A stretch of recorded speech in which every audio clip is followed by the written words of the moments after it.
আসসালামু আলাইকুম ভিউয়ার্স, কি অবস্থা সবার? কেমন আছেন আপনারা সবাই? আই হোপ আপনারা সবাই অনেক বেশি ভালো আছেন এবং আল্লাহর রহমতে আমি অনেক ভালো আছি। তো ভিউয়ার্স, আজকের ভিডিওতে আমি আপনাদেরকে শেখাবো আপনারা আপনাদের হাতে থাকা অ্যান্ড্রয়েড মোবাইলটি দিয়ে আপনারা আপনাদের যে কোনো নর্মাল ভিডিওর ব্যাকগ্রাউন্ডে কীভাবে খাসফুল এডিটিং করবেন।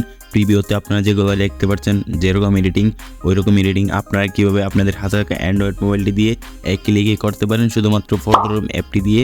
তো গাইস, আজকের ভিডিওটা খুবই ইন্টারেস্টিং হতে চলতেছে। তো ভিডিওটা কেউ টেনে স্কিপ করে দেখবেন না, টেনে স্কিপ করে দেখলে হয়তো আপনারা কিছুই বুঝতে পারবেন না। সো ভিউয়ার্স, আপনারা দেখছেন টেক অন্তর ইউটিউব চ্যানেল, আপনাদের সাথে আছে আমি অন্তর। যে সকল বন্ধুরা আমার চ্যানেলটিকে সাবস্ক্রাইব করেনি এখনই চ্যানেলটিকে সাবস্ক্রাইব করে দিয়ে পাশে আসা বেল আইকনটি বাজিয়ে দেন। আর যারা অলরেডি সাবস্ক্রাইব করে রাখছেন তাদেরকে অসংখ্য ধন্যবাদ।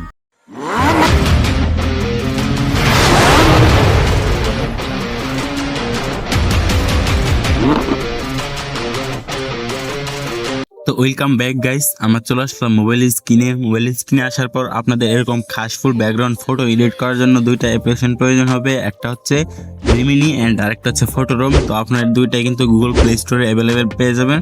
ওই গুগল প্লে স্টোর থেকে আপনার দুইটা অ্যাপ্লিকেশন ইনস্টল করে নিতে পারেন, অথবা চাইলে আমার এই ভিডিওর ডেসক্রিপশন বক্সে আমি লিঙ্ক দিয়ে দিব, ওইখান থেকে আপনারা ইনস্টল করে নিতে পারেন।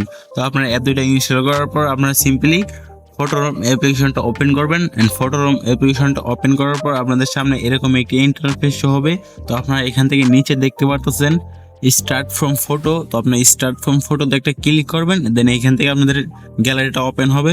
গ্যালারিটা ওপেন হওয়ার পরে আপনারা যে ফটোর ব্যাকগ্রাউন্ডে খাসফুল অ্যাড করতে চাচ্ছেন ওই ফটোটা আপনারা সিলেক্ট করবেন। ফটোটা সিলেক্ট করার পরে কিন্তু ফটোর ব্যাকগ্রাউন্ডটা কিন্তু অটোমেটিকলি রিমুভ হয়ে যাবে। তো রিমুভ হওয়ার পরে এখান থেকে নিচে দেখতে পারবেন এআই ব্যাকগ্রাউন্ডস। তো এআই ব্যাকগ্রাউন্ডসে ক্লিক করবেন। এআই ব্যাকগ্রাউন্ডসে ক্লিক করার পর এখান থেকে উপরে দেখতে পারতেছেন ক্রিয়েট এ ব্যাকগ্রাউন্ড।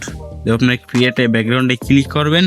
দেন এখান থেকে উপরে তিনটা অপশন দেখতে পাবেন, উপরে একবারে ডান পাশে কোলাইন দেখতে পারবেন ইমেজ। তো আপনারা ইমেজে ক্লিক করবেন। দেন এখান থেকে উপরে দেখতে পারবেন সিলেক্ট অন ইমেজে। তো সিলেক্ট অন ইমেজে একটা ক্লিক করবেন।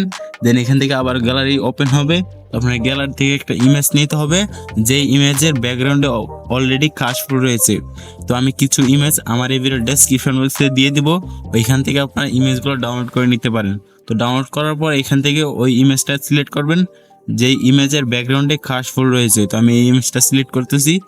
সিলেক্ট করার পর এখান থেকে একটু সময় নিয়ে আপনাদেরকে চারটা ব্যাকগ্রাউন্ড কিন্তু অটোমেটিকলি এআই জেনারেট করে দিবে। তো আপনারা এখান থেকে একটু ওয়েট করবেন।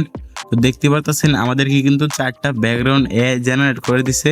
তো চারটা কিন্তু সুন্দর হয়েছে। তো আমরা যদি আরো ব্যাকগ্রাউন্ড চাই তাহলে নিচে দেখতে পারতেছি জেনারেট ফর মোর। তো জেনারেট ফর মোরে ক্লিক করলে কিন্তু আমাদেরকে আরো চারটা ব্যাকগ্রাউন্ড কিন্তু এআই জেনারেট করে দিবে। তো আমরা একটু ওয়েট করলে দেখতে পারবো আমাদেরকে চারটা ব্যাকগ্রাউন্ড জেনারেট করে দিছে। তো গাইস, দেখতে পারতেছেন আমাদের কিন্তু এআই আরো চারটা ব্যাকগ্রাউন্ড জেনারেট করে দিছে। তো কিন্তু আমাদেরকে যেই ফটোটা বা যেই ব্যাকগ্রাউন্ডটা আমাদের ভালো লাগে তো আমরা এখান থেকে ওই ব্যাকগ্রাউন্ডটা সিলেক্ট করে আমরা গ্যালারিতে সেভ করব। সেভ করার জন্য ফটোর উপরে ক্লিক করব। দেন এখান থেকে এক্সপোর্টে ক্লিক করলেই আমাদেরকে আবার এরকম ইন্টারফেসে নিয়ে আসবে। তারপর এখান থেকে আমাদেরকে সেভ টু গ্যালারির উপরে ক্লিক করতে হবে। তারপর এই ফটোটা কিন্তু আমাদের গ্যালারিতে সেভ হয়ে যাবে। তো আমরা কেটে বের হয়ে এখান থেকে রিমিনি অ্যাপ্লিকেশনটা ওপেন করতে হবে। আর এই ফুল প্রসেসটা করার জন্য কিন্তু আমাদেরকে অবশ্যই ইন্টারনেট কালেকশন থাকতে হবে। তো আপনার রিমিনি অ্যাপ্লিকেশনটা ওপেন করার পর আপনাদের সামনে এরকম একটা ইন্টারফেস শো হবে। তো আমরা এখান থেকে উপরে ক্রস আইকনে ক্লিক করবেন, ক্রস অপশনে ক্লিক করে এখান থেকে অ্যাডটাকে ক্রস করে দিতে হবে। দেন আবার একটি চলে আসবে। তো আপনার অ্যাডটিকে দেখে অ্যাডটিকে ক্রস করে দিবেন। তো আপনার এখান থেকে ক্রস অপশনে ক্লিক করে আপনাদেরকে এই অপশনে চলে আসবেন। চলে আসার পর এখান থেকে ফটোটা সিলেক্ট করবেন, যেই ফটোটা আপনার এইমাত্র ফটোরুম থেকে সেভ করে নিয়ে আসছেন। তো ওই ফটোটা সিলেক্ট করবেন। দেন এখান থেকে ইনহ্যান্স লেখা আছে, তো ইনহ্যান্স লেখাতে ক্লিক করবেন। দেন এখান থেকে আপনাদের সামনে আরো একটা অ্যাড চলে আসবে। তো আপনারা আবারও অ্যাডটা দেখে নেবেন। অ্যাডটা দেখার পরে কিন্তু আপনাদের সামনে আবারও ক্রস অপশন চলে আসবে। তো উপরে দেখতে পারতেছেন ক্রস অপশন, তো ক্রস অপশনে ক্লিক করবেন। দেন এখান থেকে কিন্তু দেখতে পাচ্ছেন আমাদের ফটোটা কিন্তু তারা রিমিনি করে দিছে। দেখতে পাচ্ছেন হচ্ছে আফটার, হচ্ছে বিফোর, হচ্ছে আফটার, হচ্ছে বিফোর। তো আপনারা ফটোটাকে সিলেক্ট করে এখান থেকে সেভ আইকনে ক্লিক করবেন। সেভ আইকনে ক্লিক করার উপরে সেভ আইকনে ক্লিক করবেন। দেন আবারও আপনাদের সামনে তো আপনার অ্যাডটিকে আবারও দেখে নেবেন। তো একটি দেখা হয়ে গেলে উপর থেকে ক্রস অপশনে ক্লিক করবেন বা ক্রস আইকনে ক্লিক করবেন। দেন এই ফটোটা কিন্তু আপনার গ্যালারিতে সেভ হয়ে গেছে। তো আপনারা যদি ফটোটা দেখেন আবারও গ্যালারি থেকে যদি আপনাদেরকে দেখাই, এ হচ্ছে যে এডিট করার পরে, আর এটা হচ্ছে যে মানে রিমিনি করার পরে এটা, আর এটা হচ্ছে রিমিনি করার আগে। তো দেখতে পাইতেছেন রিমিনি করার আগে কিরকম গোলাতে ছিল, অ্যান্ড রিমিনি করার পরে কিন্তু খুব ক্লিয়ার হয়ে গেছে। তো দেখতে পারতেছেন আপনারা। তো এটাই ছিল আমাদের আজকের ভিডিওটা, অ্যান্ড ভিডিওটা কেমন আছে তো অবশ্যই কমেন্টে জানাতে ভুলবেন না। তো দেখা হচ্ছে এরকমই নতুন নতুন ভিডিওতে। তো তখন অবশ্যই ভালো থাকবেন, সুস্থ থাকবেন, আল্লাহ হাফেজ।